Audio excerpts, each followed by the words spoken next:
What is happening, Cup to the Bangers? Today's a gloomy day in LA. It sucks balls. I'm Alejandro, and let's talk about cars. Hit it, Pedro!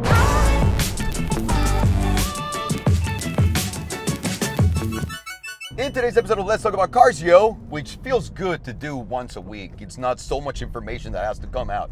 I want to talk to you guys about the new CHIRON and how much it's going to cost you to be able to get the max speed out of it. I want to tell you about the new Corvette, the mid-engine one that everyone's talking about. I want to talk about the new P14 by McLaren and obviously the new Tesla technology, but we're not going to leave you without a garage update, which is not significant, but people have been asking for it. So we just want to clarify some things, right? So let's start with a new mid-engine Corvette story. By the way, it's real. It's real. The car's been spotted testing on Michigan, nicknamed the Emperor by Chevy. Awesome. Obviously, why you want a mid-engine Corvette would be better balance, better performance on the track. So people are starting to get excited about this car, and they're saying there's not a lot of information on it, obviously, aside that it exists and that it's a thing that people are seeing it. But they're saying, oh, this is the new Ferrari killer. What? Everyone that's saying that, let me ask you this. Have you guys driven a Ferrari lately? They're not that fast. So if you really want to impress anyone, I think the headline should be McLaren or Porsche killer. Just being realistic. Nothing wrong with Ferraris, they're just not the fastest anymore. So if you want to set up a bar up here, LT, GT3 RS, probably the new 2RS, any of those cars. Not a 458 or a Speciale, they're so slow. Sorry guys, but very excited about the new Corvette. I want to see what America can do. I mean, these cars are getting so good year by year.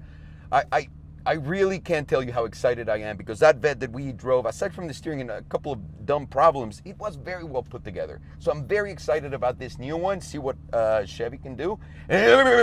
Oh, Alejandro, what about the new P14 by McLaren? Is that the new P1? No, it's not, guys. The P14 is the replacement for the 650S. We've been talking about this for a while on the show. This car was delayed unofficially by McLaren because the car is rumored to be quicker than a P1 around the track, and that's none wrong with it. If you remember when the 458 came out, it was as quick as an Enzo at Fiorano.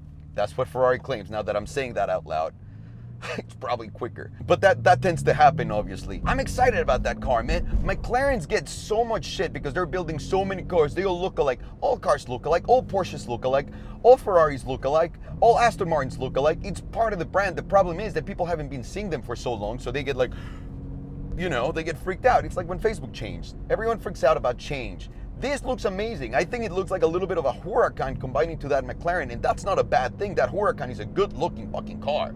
So, am I excited about the P14? Fuck yeah. Am I gonna buy one? Probably not brand new because of depreciation, but knowing that you can buy a used one, fucking get with the 20-30% discount, boom, and then you get all the performance and beautiful steering from those McLarens, along with the noise and the experience. So P14, I'm excited as hell about it. There's no stats yet on it, but again, what I heard was that it's quicker around the circuit than a P1, and if it is, which I hope it is for the sake of competition, my man. Let's talk about Tesla now. Tesla technology. Everyone's bitching about the Tesla autopilot. It kills people. No, it doesn't, guys. It's pretty damn good as is already. I love it. I cannot say it enough, obviously. You cannot judge the system. You cannot write blog posts about it if you don't have one, if you don't understand how convenient it is to use it. Now, Tesla's doing an upgrade within the week or 2 weeks. They're not certain. They didn't announce when they're going to do it. But the upgrade will change about 200 little things that are not worth mentioning, and the biggest one is a change to the autopilot as a whole. They're not relying just on the cameras anymore, which, you know, there's blind spots, there's fog. Cameras are just like your eyes. You can't see past that. And the best thing about it is it doesn't require any hardware upgrade. So it's just a software upgrade. One day I'm gonna wake up and my car's gonna be better at driving itself, and that's awesome. How are they gonna do that? With radar technology. And they're not gonna completely rely on radar technology. That's what bats use to get around when they're, you know, at night. So you send a little signal and then you get to see everything around the road. What does that mean exactly? Combining the two of them will give you the best of both worlds. When there's a lot of fog on the road, you're gonna be able to get around it and not worry about it on autopilot because the car will be able to see anything, day, night, rain, storms, whatever you want. So I'm very pumped about it. And the day I get it, you can bet your damn ass we're gonna go out there and test it out. So, boom, Tesla, well done. Also, hook your boy up with that extra battery so I can break a record. Or at least pretend that I will. Just kidding, but not really. And to finish that section, one of my favorite stories, actually, the one about Bugatti, the CHIRON. That was awfully pronounced, by the way, even though I tried. Chiron. Chiron? All right, the Chiron. What a car. Forget about that. I just learned that there's going to be one incredibly expensive option added to the car. Bugatti's not entirely sure how they're going to manage it. Let me tell you, simply put, Bugatti wants to charge you without wanting to charge you, but they'll make it an option that if you want to get past the limited speed, the rumored limited speed of 261 on the Chiron, you're going to have to unlock that. And that's going to cost the customers anywhere between 150,000 euros and 300,000 euros. They're not completely sure yet. And the process is going to go like this. They're going to test the cars. They're really going to go out there. Engineering wise, they're planning that the car is expected to do over 288, no problem. That's what they're expecting.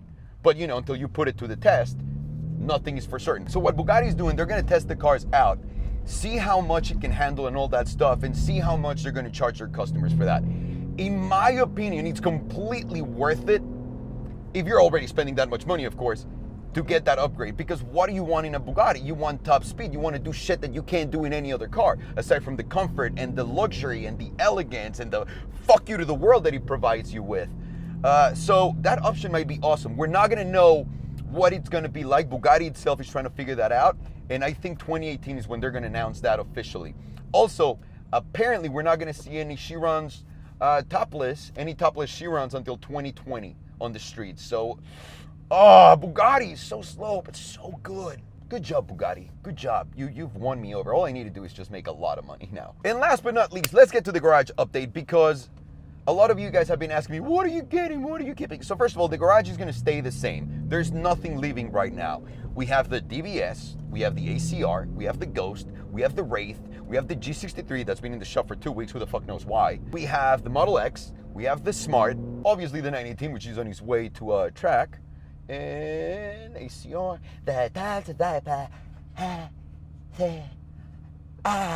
Dodge Viper ACR is also there. And those are the cars. So everything you see in the garage right now, it's staying. Nothing's moving.